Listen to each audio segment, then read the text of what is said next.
Assalamualaikum dan salam sejahtera. Bertemu lagi kita untuk sesi PDPR yang berikutnya. Okay, untuk hari ini kita akan mempelajari tajuk ataupun subtopik yang kedua dalam bab 1 sejarah tingkatan 3. Okay, tajuk kita pada hari ini ialah faktor kedatangan kuasa barat. Okay, apa yang akan kita pelajari pada hari ini ialah dapat menghuraikan faktor kedatangan kuasa barat ke negara kita. Faktor kedatangan kuasa barat dapat dikategorikan kepada 3 kumpulan. Yang pertama pada abad ke-16, pada abad ke-17 dan ke-18 dan yang ketiga pada abad ke-19 dan 20. Faktor kedatangan barat pada abad ke-16, faktor yang pertama adalah barangan mewah. Kuasa barat berminat untuk mendapatkan rempah ratus, minyak wangi, emas, perak, batu permata, gading dan hasil hutan. Selain itu, orang Eropah juga berminat untuk mendapatkan barangan mewah daripada negara China seperti tembikar, teh dan sutera. Faktor yang kedua ialah pusat pengumpulan barang. Negara China memerlukan barang yang terdapat di Kepulauan Melayu seperti rempah ratus. Syarikat perdagangan memerlukan pusat pengumpulan barang mentah tempatan yang terletak di tengah laluan perdagangan di antara India dan China. Faktor yang ketiga iaitu pelabuhan persinggahan di mana kuasa barat memerlukan pelabuhan persinggahan sebagai tempat berlindung semasa tiupan angin monsun timur laut dan barat daya. Selain itu adalah bagi memudahkan untuk kapal berlabuh, membaiki kapal dan mendapatkan bekalan air bersih dan juga makanan. Faktor yang keempat ialah agama Kristian di mana ianya merupakan faktor yang penting. Matlamat penjajahan adalah untuk mencapai 3K iaitu kekayaan, keagamaan dan juga kemasyhuran.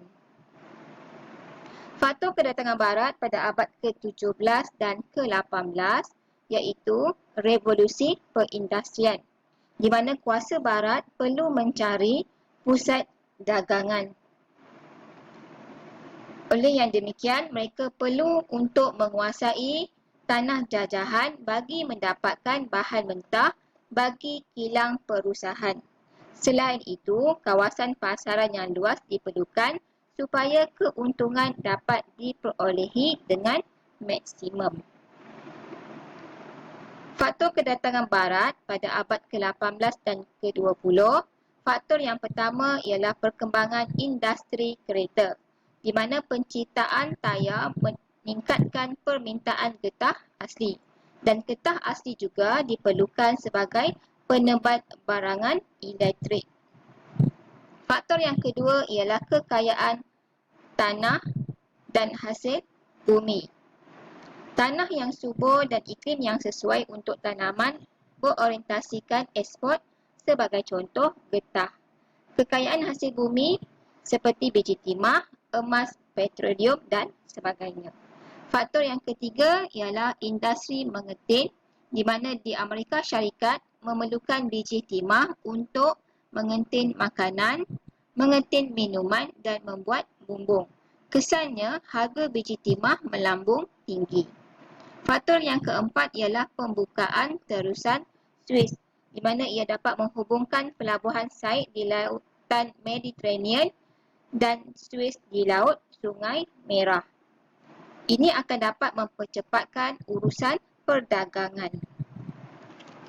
Faktor yang kelima ialah ciptaan kapal wap yang dapat membawa muatan yang banyak, mempercepatkan perjalanan dan menjimatkan kos. Faktor yang keenam, persaingan kuasa barat di antara Britain, Perancis, Jerman, Sepanyol dan Amerika Syarikat.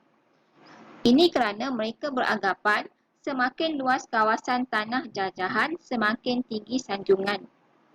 Faktor yang ketujuh ialah ciptaan telegraf di mana ahli perniagaan yang berada di Eropah dan juga Amerika Syarikat dapat menghubungi ejen di Tanah Melayu dengan cepat. Dan faktor yang terakhir, faktor yang ke-8 ialah slogan beban orang putih, di mana mereka mewajarkan tindakan mereka dan menganggap peradaban mereka lebih tinggi dan menjadi tanggungjawab kepada mereka dan tugas mereka untuk membantu pribumi di wilayah jajahan mereka. Bagi negara Perancis, slogan mereka ialah tugas menyebarkan tamadun. Okey, itu saja untuk hari ini. Sekian, terima kasih. Kita sambung dengan sesi latihan.